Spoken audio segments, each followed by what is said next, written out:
And joining us now from Washington, D.C. for more is David Daoud, Hezbollah and Lebanon research analyst at United Against Nuclear Iran and non-resident fellow of the Atlantic Council. David, thanks for joining us. Now, we heard the interim prime minister there say social explosion could be just days away. What are we talking about there? After all, are we talking about violence? After all, we're talking about a country that in recent memory had an outright civil war take place in its streets.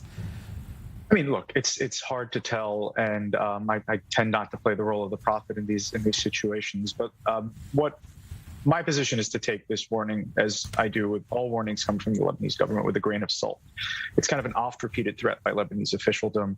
You know, if the international community doesn't imminently intervene to continue funding us, supporting us back, then X bad thing will happen, right? Hezbollah will take over, Lebanon will become an international terrorism hub, drug smuggling hub, whatever it is. Lebanon will become a source of regional instability and so on and so forth. But these things are already the case. It seems kind of almost like an emotional blackmail of the international community. I think I'm taking this statement kind of in the same vein, right? We know that Lebanon has been experiencing a social explosion for almost 2 years now, since October 17th, 2019. And it's had its spikes and it's had its downturns, but it's still been ongoing. It hasn't abated. And in those almost 2 years, Lebanese officialdom, on whom the responsibility really falls to fix Lebanon, have done virtually nothing to change the country's course. We've seen this indifference in the unnecessary delay in forming both the current government, right, with Prime Minister designate Saad Hariri, with Hassan Diab taking power. It's back to the same old squabbling, right? The Lebanese officialdom seems disinterested in fixing the country, and this seems like another attempt, if you ask me, by Lebanese officialdom to essentially strong arm the international community into funding them without the necessary reforms upon which we the West. Which also begs the question: and is there just any way out of this stalemate between, as you say, the political leadership there that doesn't want to change the situation, and an international community that says if you want our aid, you have to make these reforms? I mean, I reject kind of the idea of a stalemate. It is in the Lebanese hands, if they want to begin implementing reforms, and the international community can then kind of work with them along this path. The issue is the refusal to prioritize country over political or sectarian or tribal interests.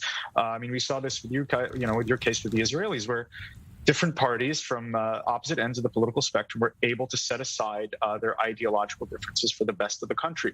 The Lebanese are no less capable. The problem is a lack of will, if you ask me. Right. Now, certainly one would argue that the main obstacles against reform there is Hezbollah, which takes its marching orders from Iran, which, again, also raises the question, is this situation hurt Hezbollah, or does a deteriorated situation actually help it to maybe extend its grip, certainly on parts of the country or parts of the society there? Sure. Well, I think there are two parts to that answer. I would say that, first of all, Hezbollah is not the only obstacle to reform. It's the preliminary one, in the sense that even if you got rid of Hezbollah, I think the crisis that you see in Lebanon would be ongoing, right? The rest of the Lebanese political echelon is known as not necessarily better. As for the impact on Hezbollah, I'd say it's complicated, right? If we go back to October 17th, 2019, there were many who were saying that, the uprising, the revolution, they called it, spelled the imminent end of Hezbollah. It's not the case. They seem to be as entrenched as ever. Whatever following they may have lost in the ensuing uprising hasn't been enough to really weaken their power. Now, that being said, Hezbollah would prefer quiet stability in order to continue their project. Right? You can't continue building this proto-state, shadow state, if there's chaos all around you. At the same time, it has positioned them in such a way that they can fill in explicitly the role of the state. So maybe it will strengthen them. It remains to be seen. What can be said for certain is that Hezbollah will not give up its grip on power peacefully or easily, and they will do whatever is necessary to survive this crisis. Right. I want to get back to the issue of how the international community should approach this. Is there one particular tactic or demand those potential donor countries should be making now on Lebanon?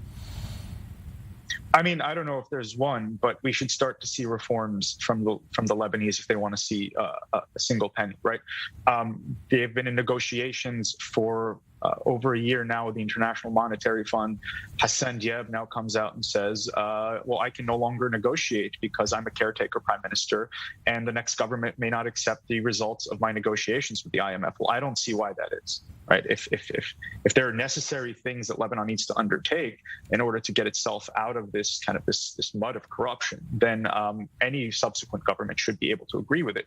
I think this is another delay tactic. It's another tactic that it's in line with everything we've been seeing from the Lebanese government since October 17th, 2019, that they've done everything possible to find alternatives to reform rather than reform. So I would say press them to continue negotiations and reform.